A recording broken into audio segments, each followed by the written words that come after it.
Welcome to the Relationship Help Show, your time with Dr. Rhoberta Shaler, the Relationship Help Doctor. Through the magic of the internet, Dr. Shaler provides urgent and ongoing care for relationships in crisis to people throughout the world, and she's here for you now. Whether you are experiencing a momentary blow-up or the crazy making of life with a partner, ex, child, or parent who is relentlessly difficult, you'll get your questions answered and enjoy her expert guests. Settle in with Dr. Rhoberta Shaler now. Leave the drama behind and find peace of mind on today's Relationship Help Show. Here's Dr. Shaler. Hello and welcome. I'm so glad that you're here. And what's really important to me about you being here is that you really care about the quality of your life, that you're really ready to take some action and learn some things, get some new insights, or see some new patterns of what's going on in you and within your relationships. And when you are a seeker, when you're endeavoring to make things better, I can help. And I'm so glad that you're here. Now, we talk a lot here about what I call relentlessly difficult people, and they're often disturbing people as well. It's just not a nice place to be or great people to be around. And yet there's something incredibly attractive and magnetic about them for most of us. And so today we're going to talk about something new in the world of hijackals. And you know, that's my term that I coined so that we don't talk about clinical things. I don't see that it's helpful to talk about clinical diagnoses because most people are not capable of making a diagnosis, but they know the traits and the behaviors and the feelings that they're having. And that's what they go searching for online. And then they find those labels. So I coined the term hijackals to describe those people who just hijack relationships and always for their own good, for their own purposes, for their own wins. And while they're hijacking those relationships, they're relentlessly scavenging them for power, for status, for control. Now, if that sounds familiar to you, you may have been with a hijackal, you may be with a hijackal, you may have been raised by a hijackal or divorced one, or you may work with one or find someone in the community. And as you learn these patterns and the traits of hijackals, because they all drink from the same pool of traits, all of a sudden you'll realize it's not you, it's them. But they make a life work about making it all about you. It's your fault. You cause everything. Everything that's going wrong in the relationship is because of something you did or didn't do, or because of someone you are or are not. Does that sound familiar? Is there somebody in your life who is always finding fault with you? Someone who always says that things would have been better except for you, what you did or didn't do? Hijackals are just focused on keeping the winning going. They want to win no matter what.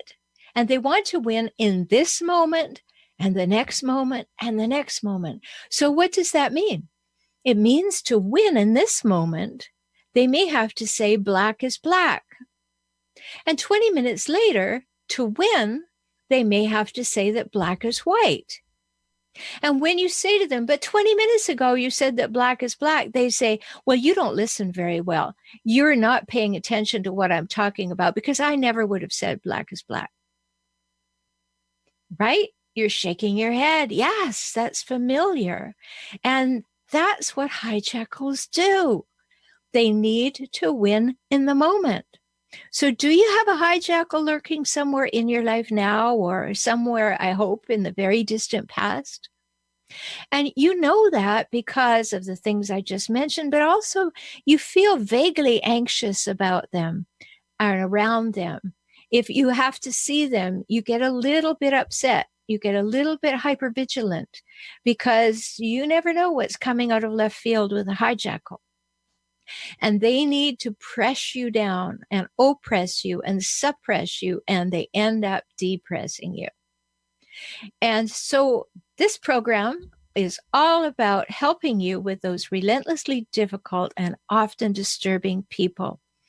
They twist your words. Like I said, they make everything your fault, and they take responsibility for nothing except really good things. So if you try to call them to account, or you try and say, why can't we partner with this? How can you partner with someone who has to win? It's kind of a losing game. So it's important for you to recognize these traits and to realize that the patterns recur and recur and recur. I was speaking to a client the other day, and I have clients all over the world through the magic of the internet. And if you want to talk to me about that, just go to forrelationshiphelp.com. So I was talking to a client the other day who is in the process of getting a divorce. And the divorce is caused because the hijackal wanted to win, was having a secret affair, and thought she was going to get away with it, but didn't get away with it. So then it's got to be somebody else's fault. Then it became time to divide up the assets, and to win, she had to have the house. Why? Because he wanted it. It's that straightforward. Did she think about all that went into having to have the house and what she would have to do and how much it would cost and the maintenance and all? No, not at all. Because hijackals need to win in the moment. They don't think about the consequences for later. So sure enough, she got the house. So she had to buy her partner out. And that was a very expensive process for her. So guess what? Now she's angry and resentful because she has a mortgage, because she has to look after the house, because it takes a lot of time and attention. And he never told her how much time it took. Now it's his fault that she needed to have the house. You see how that works? Now, you may have some examples in your own life about that, because they're not going to take responsibility for anything or the consequences of anything that they did. So you will always be wrong. You will always be backed into a corner. And once you can step back and see that, once you can say, what if it's not me? The hijackal keeps telling me it's me, but what if it isn't? Just play that what if for a moment, sit back and say, I'm beginning to see the repeating pattern. And I can't do anything about changing that hijackal's pattern. I only have the power to do things about changing me, my approach, the words that I use, the strategies that I think through. All of those things are up to me.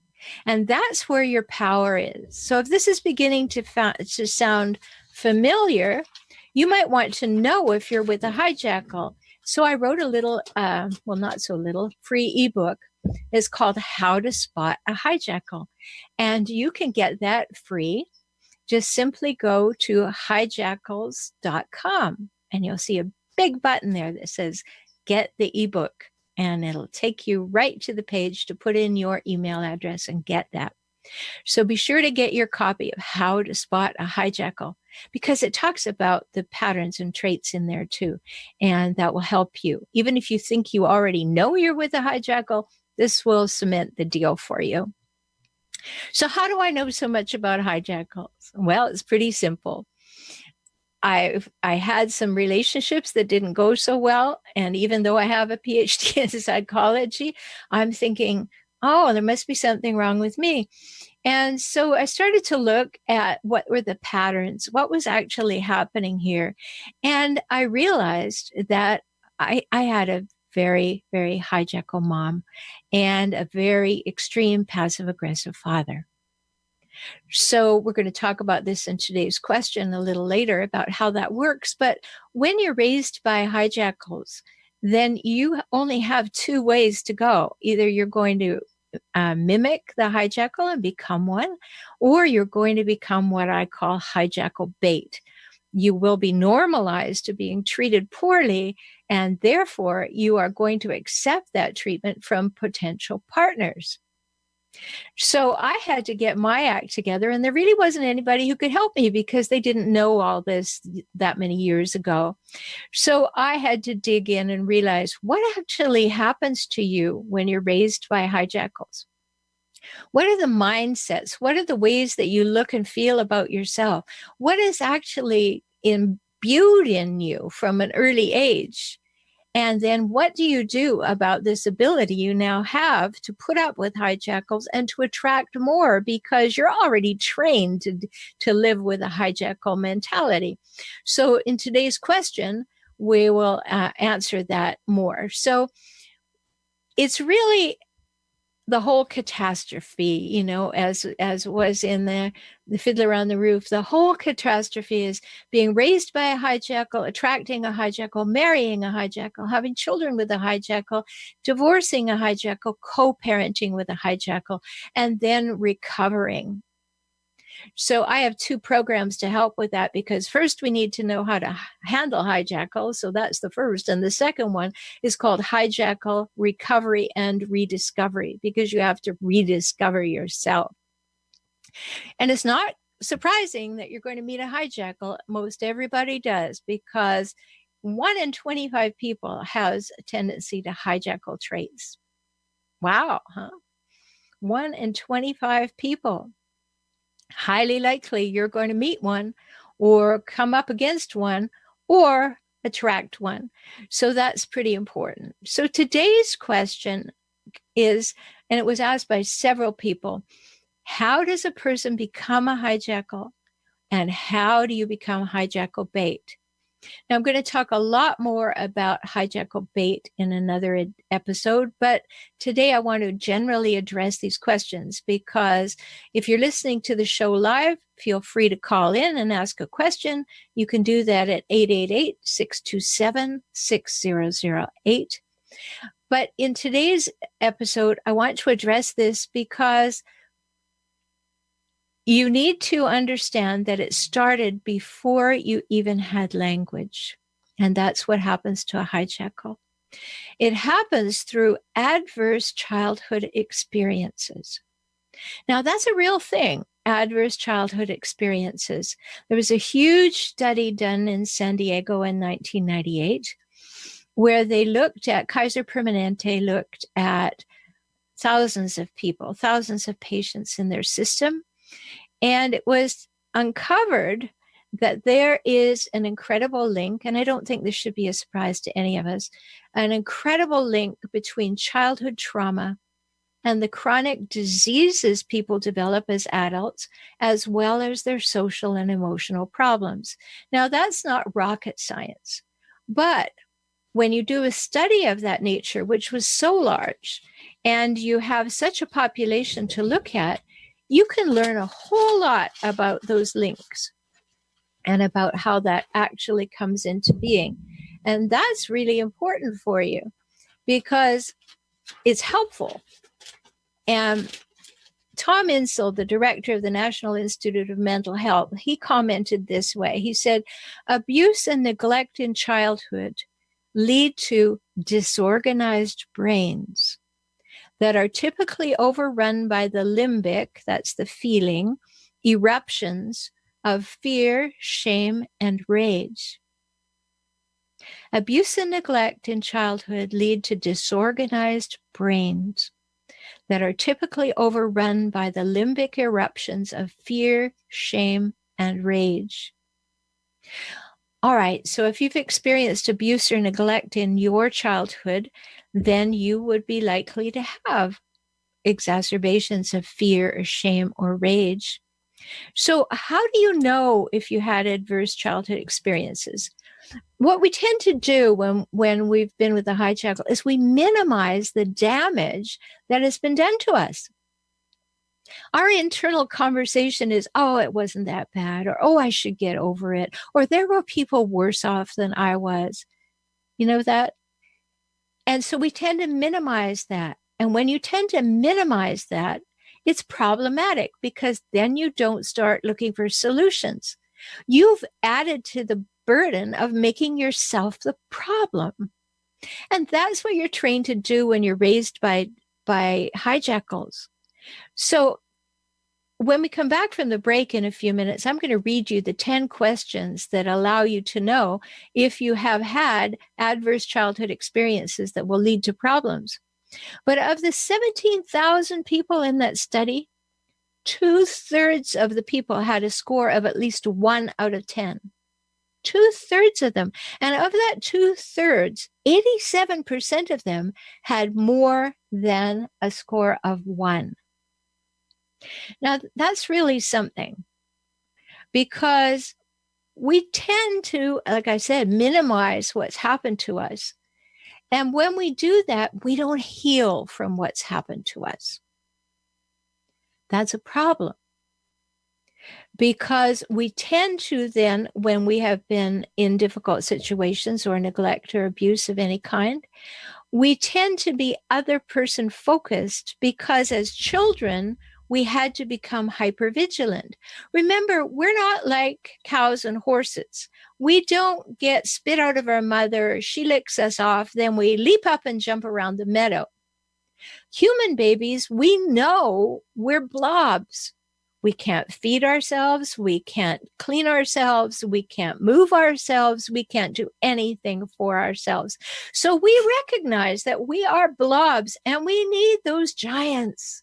We need to keep those giants happy and figure out how to keep them happy so that they will move us and take care of us and feed us.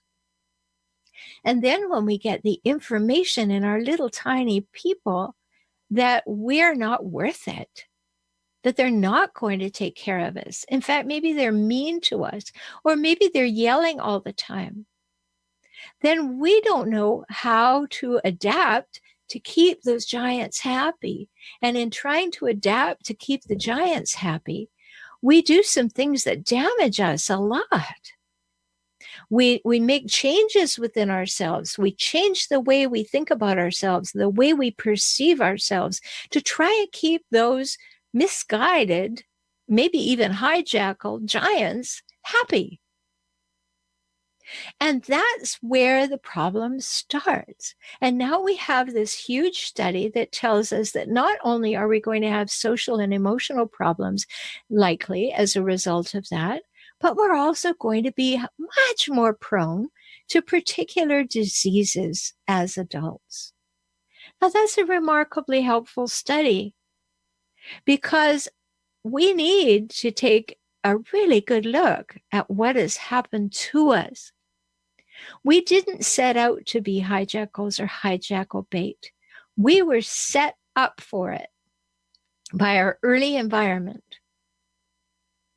And it's not our fault. And yet, like I said earlier, go meet a hijackal in your adult life, they'll tell you everything is your fault. Everything. That's how they win. That's how they get power over you. And it plays right into the fact that as a young child, you thought everything was your fault.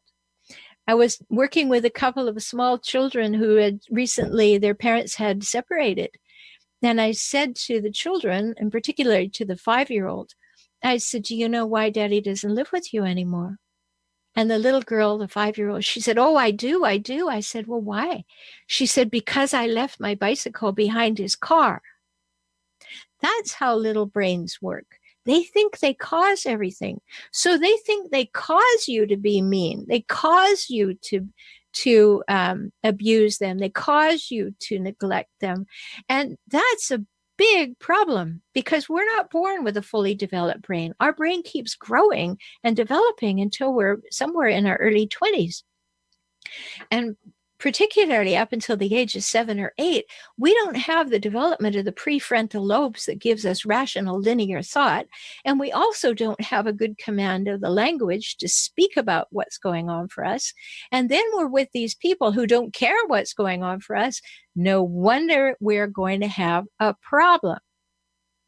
So when we look at this study, and when I give you these 10 questions when we come back from the break, be ready.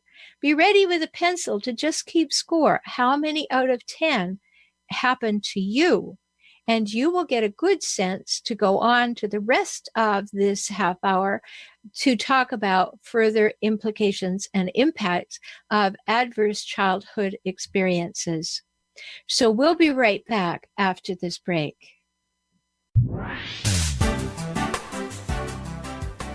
Hello, this is Dr. Rhoberta Shaler. Are these stories and questions on today's show sounding familiar to you? Are you ready to say no more to the abuse from toxic people in your life? I'm so glad. You matter and you deserve to have real love, true love in your life. Love from yourself and love from others. Not that demeaning, discounting, and dismissive masquerade that a hijackal pretends is love. I can help you regain yourself, your self-esteem, your self-confidence after a life with a hijackal, whether it was your partner, an ex, a parent, or a child. Let's work together now. For individual sessions or small group coaching, visit forrelationshiphelp.com/join. Talk soon.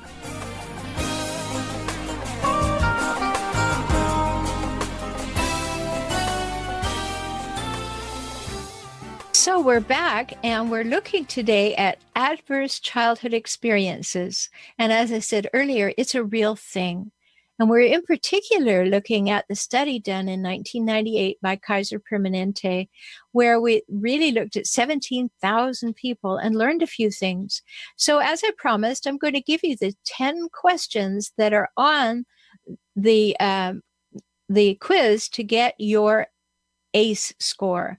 ACE stands for Adverse Childhood Experiences. So here are the 10 questions. Prior to your 18th birthday, that's what you're answering from. So you got your pencil ready? Here we go.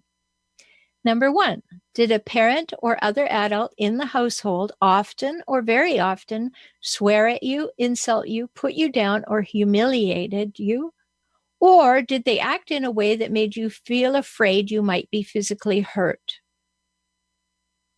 Number 2, did a parent or other adult in the household often or very often push, grab, slap, or throw something at you, or ever hit you so hard that you had marks or were injured? Question 3, did an adult or person at least 5 years older than you ever touch you or fondle you or have you touch their body in a sexual way, or did they attempt to have sex with you in any form? Question 4, did you often or very often feel that no one in your family loved you or thought you were important or special? Or your family didn't look out for each other, feel close to each other, or support each other? Question 5, did you often or very often feel that you didn't have enough to eat, had to wear dirty clothes, and had no one to protect you? Or your parents were too drunk or too high to take care of you or take you to the doctor if you needed it? Question 6, were your parents ever separated or divorced?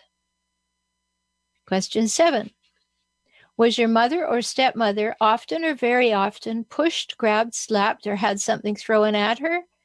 Or sometimes, often, or very often kicked, bitten, hit with a fist, or hit with something hard, or even repeatedly hit over the head a few times? Question 8, did you live with anyone who was a problem drinker or alcoholic or who used street drugs? Question 9, was a household member depressed or mentally ill, or did a household member attempt suicide? And question 10, did a household member go to prison? So there you have it. 1 point for each of those 10 questions, and you will get your adverse childhood experiences or ACE score. So how did you do? I think for many people, it's not uncommon to have a score of 1 or 2. But remember, in the Kaiser Permanente study, that of the 17,000 people, 2/3 of them had a score of at least 1. And of those 2/3, 87% had a score of more than 1. So my score was a bit high.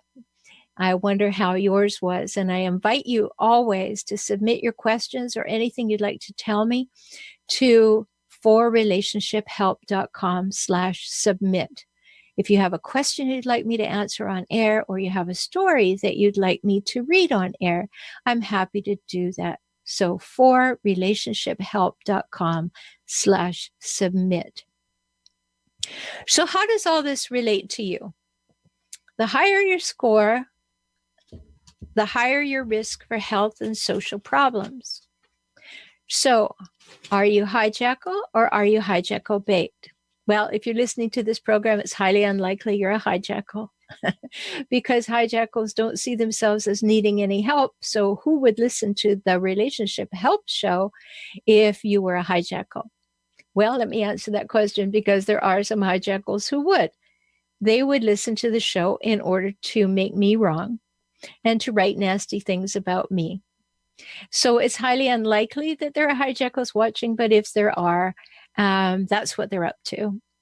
So how does a person become hijackal or hijackal bait? Well, adverse childhood experiences is a big way that happens. And can you do something to change? Yes, if you're the hijackal bait.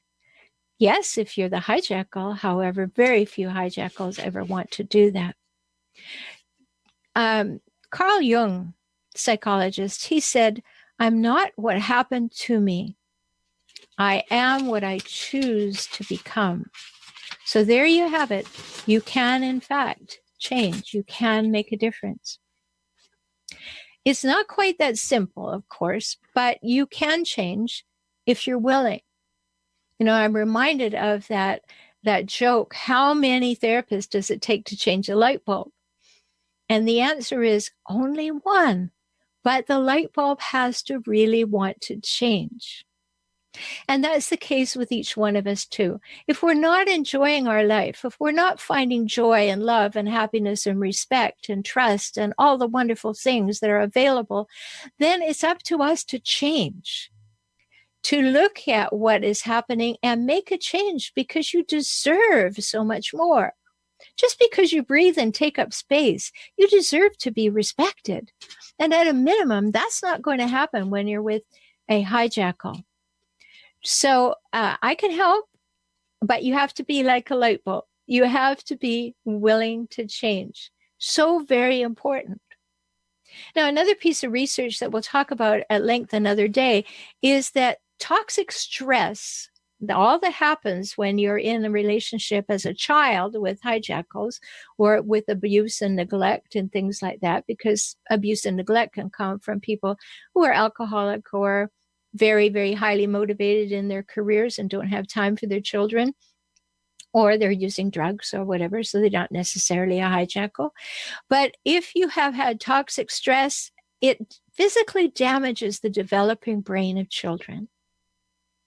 And that's research-based. Now, we know what toxic stress does to us as adults, so why would we be surprised that it does it to us when we're children, and that it would have a lasting developmental effect? Because we as adults have difficulty with toxic stress, so it's no surprise that children would. They don't have language. They don't have an escape from it. They're not allowed to complain about it. If they cry, people who are very difficult with children or abusive or neglectful will tell them that they shouldn't cry, that they should stop crying. So they just adopt and become hypervigilant to try to keep those giants happy. And in the doing so, they create patterns in their own life that don't serve them well as adults. It may keep them safe or safer when they're with these giants that they need to feed them and take care of them, but it will not serve them well once they are adults. So I hope you're thinking about this. I hope you're allowing yourself some time to actually be still and be quiet and understand the absolute impact that having toxic stress as a child, having these adverse childhood experiences can produce for you. And I hope that's making sense. And I really mean what I said about you having a good time to sit quietly and reflect on all that I've said and to think about your score on that adverse childhood experiences checklist. So now here you see we have our guest, Christine Baumgartner, with us. Hi, Christine. Hi, Rhoberta. Thank you so much for inviting me to be on your show. You're so welcome. Christine is a divorce coach and a loving and dating course. And I guess I'm mistaken, because that's not really a divorce coach is what you are. You're a love and dating coach. But today we're going to talk a bit about divorce. And she has a great website. I love the name of it. It's called theperfectcatch.com. Isn't that what you want? The perfect catch. And don't you want... First, you have to learn how to be one. Exactly. Then you can attract one. That's right. And so we have a lot of things to talk about. So be sure after the show, not now because we've got so many great things to talk about, but after the show, go and visit theperfectcatch.com, because that's what you want to be and that's what you want to get. So welcome, Christine. So much to talk about. How about introducing yourself and telling people what you're most excited about right now, aside from your cat who wants to have something to say? I don't know. I think she really likes your voice because she always talks when you're talking, Rhoberta. Ethel Mertz, that's her name. She belonged to my deceased husband, and now she's solely mine. So what I'm most excited about right now is I keep continuing to meet. It's the most right now, even after all the 8 years of being a coach, that are so willing to look at themselves and their part in why they're not finding love and why their relationships aren't working. And that is the key element. And that we have to always look back at what are the messages we've learned through our most recent dating or marriages, and then what did we learn as children? And it's so clear about our topic today of what we learn that we don't even realize we're learning. And so when people are willing, they don't even know what they need to look at, but they say, I know there's something about me that is causing this. And it's not just, as I thought when I was dating, it's just the shitty man that's sitting across the table from me. And I'd say, next. And I said, but every man in Orange County cannot have these traits, but they seem to all be sitting across the table from me. Maybe it has a little bit to do with me. So then I found out it had everything to do with me. And that was the basis of my learning to be a coach and to be able to teach people now. So I love that people are looking inside. It's so wonderful. Yeah. And I'm so glad that you're helping them do that, because when you're dating, you have a certain amount of stress just by the very nature of knowing that somebody's going to be sizing you up. Yeah. And it's your heart. So it feels really 42-point font, that's the problem. Yeah. Yeah. And you're putting yourself on the line. You're being vulnerable. And guess what? That makes you prime for finding a hijackal. Because when you're vulnerable and you want somebody to like you and approve of you and maybe even love you and think that you're the best thing since sliced bread in their life, you are not thinking clearly, are you? No. And then you've got the whole chemical thing going on where everybody says, I have to feel chemistry. Well, what I've learned is, especially for women, we go temporarily insane when that chemistry happens. And we stop listening to our instincts. We stop listening to the warning bells. We don't pay attention to the red flags. And boy, as you and I have talked, those hijackals are so charming in the beginning that if you're not paying attention, you're hooked. You're hooked. That's right. And it's because you've become a pleaser. The balance is off, because now you want someone to like you. You want that person to be interested in you. You want them to find you attractive in every possible way. And so you are not really sitting back and going, I wonder what I should be listening to. What are those red flags? I've said so often and made a graphic of it, which of course I have hundreds of them on Facebook now, but it's very difficult to see red flags when you insist on wearing rose-colored glasses. I have so told people, this is Rhoberta saying, and I am using it mercifully. I am just using it all the time. I just love it. Love it, love it, love it. But it's the case, and that's what you're saying is, all right, you're looking at how do I please the other person? How am I attracting one after the other of people that I'm saying, what is the dating pool that shallow? and yet when you turn it on yourself and you say, okay, well, maybe I'm the constant in all of these situations. I have a friend who used a very expensive matchmaking service, and she had to give all the criteria she wanted in a fella. And for some reason, the criteria that she fixated on was 6 feet tall or over. And every time she met a guy, and she met a whole lot of them, I would ask her after the date, how did it go? I don't know what that dating service is thinking about. He was 5'10". Now, that's just a deal breaker right there. And I said, you don't want a relationship. You've got to get your head together and realize you don't want a relationship, because you immediately cut them out as a possibility by using a tape measure. Mm-hmm.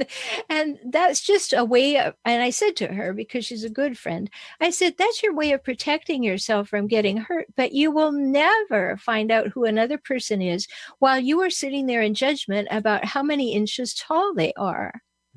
Yeah. And so to be vulnerable enough to date and to have the balance to be wise enough to look at what is actually there as opposed to what you'd like to be there. Yes.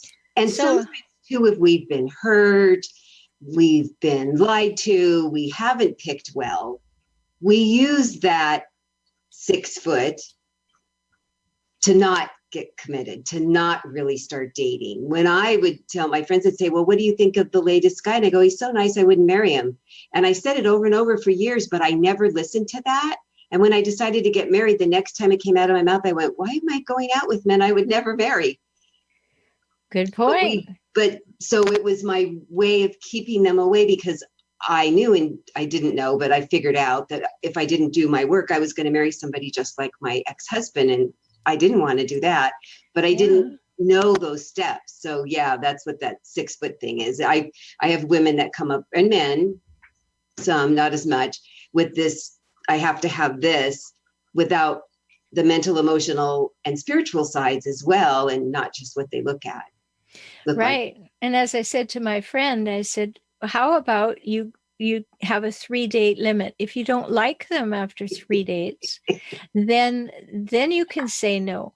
But how about stopping the 3-minute limit when they stand up to greet you and they're not 6 feet tall? It's such wise advice, very wise advice. Yeah, it just didn't seem to make sense to me. And she's still single.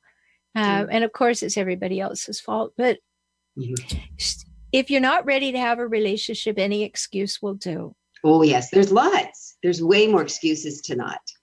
Absolutely. So today I've been talking about adverse childhood experiences and what that actually does. So I wanted to follow on with that theme with you for a minute. And have you ever had a client who's attracted to a hijackal, or do you know any? Oh, yes. Frequently I get clients, and what I learn is that they've continually been hurt and let down, and they think their instincts are terrible. It's just that they haven't been listening to them for all the reasons you and I've just talked about. And I have one client right now who actually was raised by 2 hijackals and married 4. That's common. You know, I have many clients who have married more than one hijackal. So what's been so fascinating throughout our coaching experience is she's seeing the pattern. She sees, oh, I couldn't do anything about it when I was a child, but now I have choices. And she saw how it had permeated all of her life, that she hardly had any good friends. All of her friends had been mean or deceitful or did her wrong. Truly, I mean, not just made up in her head. She really attracted some awful people. And what she came to believe is that there was something truly wrong with her as a person. And it's so sad, because that's what happens. And when we talked about it farther back, that's what the message that she got when she was a child, that she was a terrible person because of the crazy making life she had with two hijackal parents. And hijackals tend to say things to you, whether you're married to them or raised by them. They tend to say things to you like, nobody would ever want to spend time with you. You're such a waste of breath. They like to shame. And so it's not uncommon for her to be sidelined completely, thinking she wasn't worthwhile, she didn't deserve something better, that she couldn't have good expectations or high standards for what was all right in her life and what was it all right in ways that she was being treated. And so important for her to recognize that. So that's great that you could lead her to that understanding of where it came from, because that's definitely an adverse childhood experience, an ACE. Yes. And we're all affected by our childhood experiences, adverse or otherwise. Yes. So it's important for us to recognize the depth of that influence. Sometimes we just pass it off, especially if you've been with hijackals, because you've been taught to suck it up. Like, just, I have a cushion that my girlfriend gave me that's up on the wall over here in my office. And it says, put on your big girl panties and deal with it. And that's basically what we've been told if we've been raised by hijackals. Yeah. You have no right to have feelings. You have no right to be sorry. You have no right to complain. You have no right to have expectations. Who do you think you are? Yeah. And when that happens, then we have the difficulty in the dating world. We have the difficulty of becoming hijackal bait because they're looking for people who will accommodate them. And they come on as so charming and wonderful, but they want to get you as quickly as possible. So it's not uncommon for a hijackal to meet you and then say, oh, I can't believe it. You're my soulmate. You're just what I've been looking for. This is most wonderful. And then rush the process. They want to move in together. They want to be an item. They want to marry you. They want to take you off and elope and marry you. And if they happen to be male, they want to impregnate you. Anything to do that. Gotcha. All right, now I have power over you. And then the switch turns. Oh, yes. Then the switch turns and we have problems. So how in your life have hijackals affected your way of looking at things? Well, it's been interesting, certainly talking to all these adults about their childhood.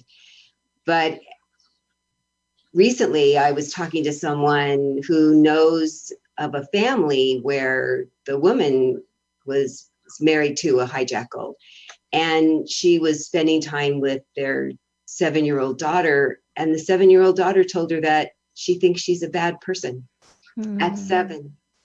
At 7.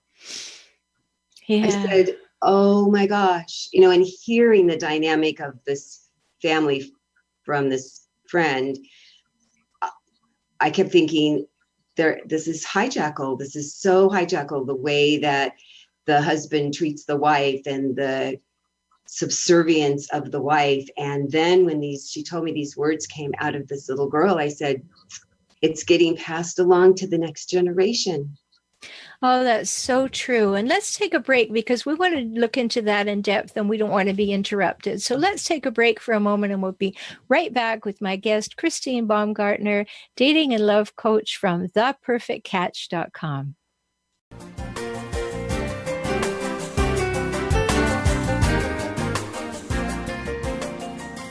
Hi, this is Dr. Rhoberta Shaler. Handling hijackals is exhausting. It's never ending. An endless cycle of crazy making, alienation, and constant drama. And cycles are difficult to step out of. I know because I've been there too. And that's why I reach out to you to offer the insight, skills, and strategies you need to heal. My small group programs, Handling Hijackals, and Hijackal Recovery and Rediscovery will shortcut your journey to healing, to save your sanity, and to stopping the crazy making. Visit forrelationshiphelp.com/join now, and let's talk soon.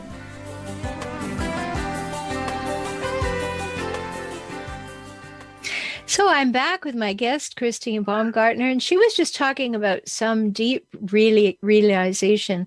She was talking about a friend of a friend who was reporting that a 7-year-old child in the home of a hijackal had told her mother something very distressing. What was that something, Christine? That the 7-year-old girl thinks she's a bad person. A bad person. How could you be a bad person at 7? I mean, right. that's So this tragic. goes back to what I was saying earlier in today's episode when I was working with those 2 little children, and I asked the little one, why did your daddy move out of the house? And her answer was, because I left my bicycle behind the car. This is the brain development. So here's this little 7-year-old who's only had expressive language for a very short time in her very young life. And she's already taken in, internalized from this hijackal in her life, that she's a bad person at 7 years old. She, this is so sad, and this is what happens. And by the way, in my world, that's child abuse. And I don't want to sugarcoat that in any way. Yes, it's emotional abuse. Yes, it's mental abuse, but it is also child abuse. To tell a child things that allows a child to think she's a bad person at 7 years old. And there must be things going on in the background for that child to have that idea. Until we're 7 or 8, we don't have the development of the prefrontal lobes, which gives us rational, linear thought, so that we can go from this happened, so that happened, and that's why that happened, and here's how I feel about it. Until that time, it's just me and the event, and I must have caused it. That's very simplistic, but that's pretty much how it goes. So there must have been things going on in that household where that child was constantly being reminded that she wasn't good enough, that she was maybe an object, maybe not wanted by that hijackal parent. Or always remember, everybody, big marker here, hijackals don't love you. They have uses for you. And that includes their children. So maybe this hijackal father had uses for the child. Maybe she used her as a pawn to make the mother feel bad. Maybe he used her to get out his rages when he was angry at something else. He would get angry at the child. These are the things that actually create adverse childhood experiences. What could be more appropriate today? So what do you think was going on there, Christine? Well, I asked some questions, and the mom, it sounds like, was raised by a very overbearing, critical, probably hijackal mom. And the dad was very passive and not helpful at all in supporting this mom. And so she was perfect hijackal bait. And they'd been married for quite a long time before they had this little girl. And so I said, so what's the mom like? And she said, well, she gets sick a lot, and she never takes care of herself emotionally or physically. And he browbeats her a lot, yells at her and the mom. So it made it seem to me that, of course, if this is the atmosphere you're raised in and you can't choose what you're going to take in or think about, that's exactly why this little girl was feeling that way. I mean, it was one of those kind of moments where you go, what? You said what? Yeah. I'm sure I misheard, because what 7-year-old girl thinks that? What 7-year-old child thinks that at all? And apparently she even said, I know I'll never have friends and nobody will ever like me. And it was just shocking. But the more I heard and the more I've learned from you, I saw now it's generations. The mom, I don't know as much about the dad, but the mom, and now the daughter is being raised by a hijackal as well. It's just insidious. Sure. So the mother's mother made her into hijackal bait. The father of the child recognized that as somebody malleable that they could dominate and control. And so she was normalized to that behavior. She entered into a relationship. She has a child, probably with the hope of having a much better experience and having wonderful love that will come from a child, not thinking about the influence of the hijackal father. And so she can do very little about that except defend the child. I was talking with my friend the other day, and he was saying that he was at a family gathering, and there were several grandchildren and children and the grandparents there, and one of the uncles was saying to one little child, he was really on her case. It wasn't his child, it was his niece. And it was really bugging her, like trying to be right, trying to push, trying to make the child wrong. And the child was feeling so badly and nobody was stopping it. So my friend just jumped in and said, no, do not speak to that child like that anymore. Leave her alone. And at that moment, my friend became the champion, the hero, I'm sure, for that little girl. But when you're a child at home, there's nobody to jump in and be that hero except the other parent. And what you're describing right now, that other parent was incapable. Incapable. Yes. It really seems that way to me when I did, asked more questions. It just absolutely seeing that this little 7-year-old is at the mercy of this hijackal. Wow. I know. It's tragic. And you think, when I now reflect on this client that was raised by two of them, every one of her work experiences, her bosses, her colleagues, any friends she's tried to make, and her 4 marriages, look what happens throughout the years for somebody who's raised in this atmosphere. It's all you expect. Oh. You just think that's the way the world is. And you begin to think that's certainly the way your world is, but you begin to be very, very cautious and very pulled in on yourself and self-referential. And then you begin to believe the press that the hijackal is giving you. And that's where you get really, really caught, because you start to believe that you're worthless. You start to believe nobody would want you. You start to believe that you're stupid, that you can't think your way out of a paper bag, because a hijackal keeps telling you that. And it doesn't matter the evidence. I mean, my client has really, in spite of all this, been incredibly successful in her business world, and still had so much trouble even owning that because of all the, as you love how you put it, the negative press that she'd always heard from all the adult people in her life, whether she was a child or even when she was an adult. And for her to slowly turn, it's been fascinating to watch, to say, well, yeah, I guess there have been some good things about me, because that was just felt like the first place to go after, was to say, well, where's the evidence that you've been bad in business? Let's just start with that. And if you'll at least believe that, could we just have you believe that? Then we can have it start. You believe that there's other good things about you. And she's really actually made a couple good friends. She doesn't jump in too fast. She doesn't imagine that there'll be. And she's had a moratorium on dating. It's been so smart of her.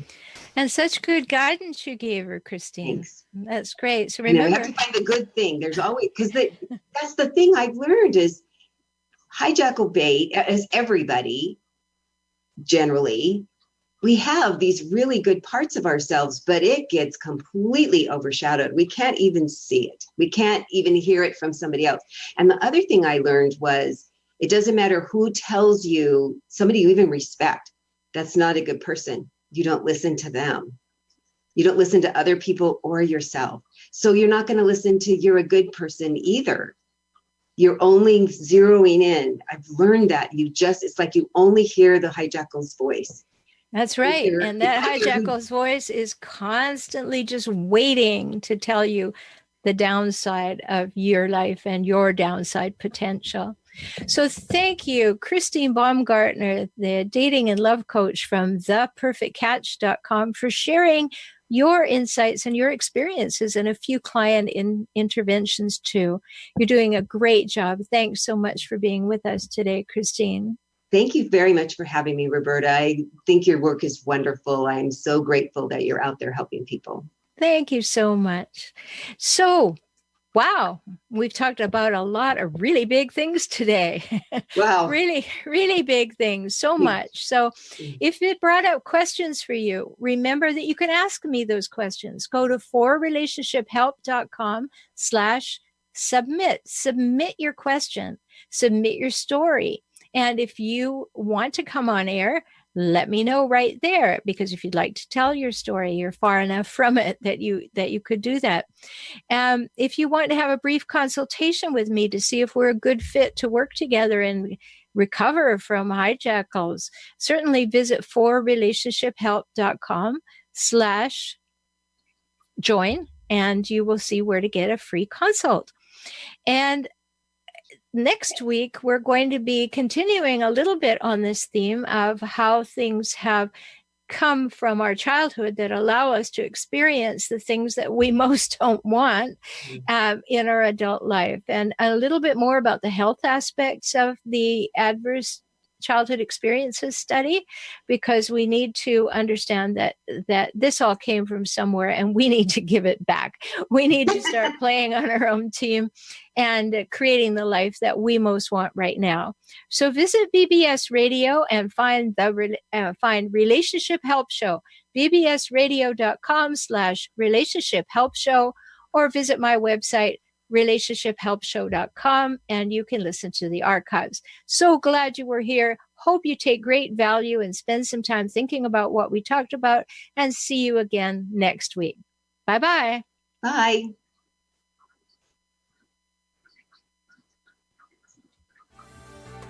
There you have it. If you want more, you can work with Dr. Shaler directly.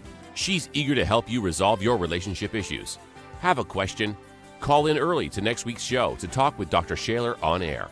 Get her expert insights and advice by subscribing to her blog, newsletter, and YouTube channel.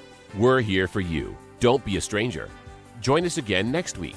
And in the meantime, visit forrelationshiphelp.com.